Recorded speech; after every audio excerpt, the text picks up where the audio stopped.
ধানের শীষের বিজয় অর্জনে সবাই ঐক্যবদ্ধভাবে কাজ করব। জেলা বিএনপির সাধারণ সভায় বক্তারা। বিশেষ প্রতিনিধি মোহাম্মদ শাহাবুদ্দিনের রিপোর্টে বিস্তারিত। সাথে আছে আমি রাজিয়া সুলতান। আপনারা দেখছেন I1 টিভি। গতকাল চাঁদপুর প্রেস ক্লাব মিলনায়তনে জেলা বিএনপির সাধারণ সভা অনুষ্ঠিত হয়। জেলা বিএনপির সাধারণ সভায় প্রধান অতিথি হিসেবে উপস্থিত ছিলেন কুমিল্লা বিভাগীয় সাংগঠনিক সম্পাদক অধ্যক্ষ সেলিম ভুইয়া। বিশেষ অতিথি হিসেবে উপস্থিত ছিলেন সহ সাংগঠনিক সম্পাদক হাজী মুস্তাক মিয়া। সভাপতিত্ব করেন জেলা বিএনপির সভাপতি শেখ ফরিদ আহমেদ মানিক। অনুষ্ঠান সঞ্চালনা করেন জেলা বিএনপির সাধারণ সম্পাদক অ্যাডভোকেট সলিম উল্লাহ সেলিম।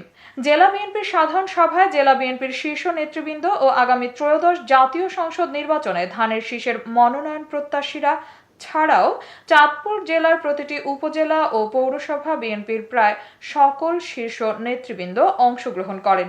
এতে বক্তারা আগামী ত্রয়োদশ জাতীয় সংসদ নির্বাচনে দল যাকে ধানের শীষের মনোনয়ন দেবেন তার পক্ষে ঐক্যবদ্ধভাবে কাজ করার প্রত্যয় ব্যক্ত করেন। সভায় আগামী সংসদ নির্বাচনে ধানের শীষের মনোনয়ন প্রত্যাশীদের মাঝে উপস্থিত ছিলেন চাঁদপুর সদর ও হাইমচর থেকে শেখ ফরিদ আহমেদ মানিক, হাজীগঞ্জ শাহরাস্তির ব্যারিস্টার কামাল, ফরিদগঞ্জের লায়ন হারুন, এম.এ. হান্নান, মতলব উত্তর ও দক্ষিণের ডক্টর মোহাম্মদ জালাল উদ্দিন, শুক্কুর পাটোয়ারি, ডক্টর শামীম এবং কচুয়ার মোশাররফ হোসেন।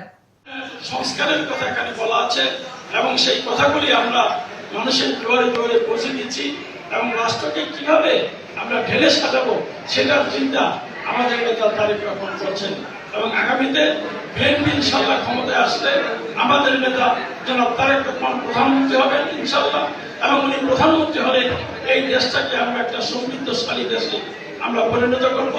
এই দেশটাকে আমরা আওয়ামী লীগের মতো বলবো না যে সিঙ্গাপুর বানাবো, আমরা এটা বলতে পারি যে বাংলাদেশ এমন একটি দেশে পরিণত হবে যেই দেশটাকে আগামীতে অন্যরা অনুকরণ করবে যে আমরা বাংলাদেশের মতো একটি দেশ হতে চাই। এতক্ষণ সঙ্গে থাকার জন্য ধন্যবাদ। I1 টিভি নিয়মিত আপডেট পেতে ভিজিট করুন আমাদের ওয়েবসাইট, ফেসবুক, ইনস্টাগ্রাম ও ইউটিউব চ্যানেলে।